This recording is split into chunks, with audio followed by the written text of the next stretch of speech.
जिला प्रशासन को जना जाइथिला आज पर्यंत किसी पदक्षेप न नवा जो पुणी एक रिमाइंडर 14/7/2025 दि एक मास व्यवधान पर पुणी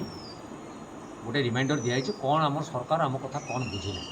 ए कपि माननीय मुख्यमंत्री आरंभ कर राज्य परिवहन मंत्री आरंभ कर जिला प्रशासन और राज्यर बड़ बड़ पदाधिकारी पर्यंत आम कपि करूँ सबू स्पीड पोस्ट मार्ग दिखाई और धामरा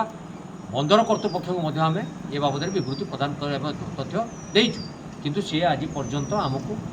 कौन आलोचना को आसी जहाँ आज जानवा पाइली जे आम टीम सहित आमर जिला प्रशासन अधिकारी माने आसी डाकबंगला ठारे एक आलोचना कर सी जो प्रस्ताव दौले आम जेहेतु आंदोलन को उल्ले सारीचु आसंता 25 तारिख दिन कौन बजार बंद हो ना कौन साधारण गाड़ी घोड़ा बंद हो ना कौन जनसाधारण स्वार्थ को बाधक करने व्यवस्था सृष्टि करा केवल बंदर गामी गाड़ी गुड़ी को अचल कर दिया जेपर्यंत ए अंचलर समस्या को गुरुत्व दिया न जाइछि जे पर्यंत रास्तार दोहरीकरण करा न जाइछि बा सेमाने करिबा पई कौन प्रस्तुति अछंती आलोचना को न आसीचंती आम अंचलर बेकारी युवक युवती मानक नियुक्ति पाई किछि व्यवस्था सृष्टि न करिचंती सेटा जदि आलोचना माध्यम को सेमाने न आसंती ताहले से धारणा अहोरात्र चलिबा पई निष्पत्ति करा जाइछि तेणु कपि मते मध्य गोटे विधायक हिसाब से स्थानीय विधायक हिसाब से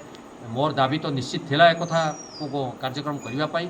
मते मध्य गोटे पक्ष करा जाय कि दाबी दि जाइछि मु मध्य ए बाबद समस्त को अवगत करैछि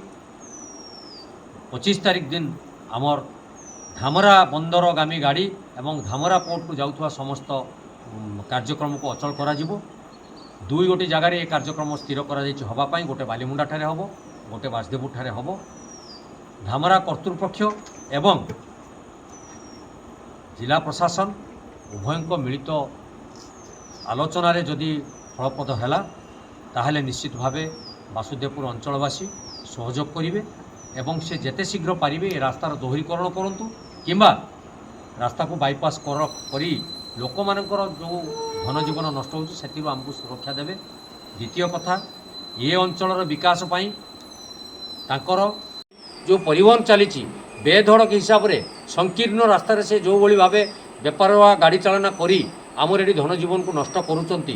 आमे सेठी दाबी रखिलु आम अंचल पिला अग्राधिकार भितर से नियुक्ति प्रदान करा जाए किंतु दुखर कथा मु काली से तथ्य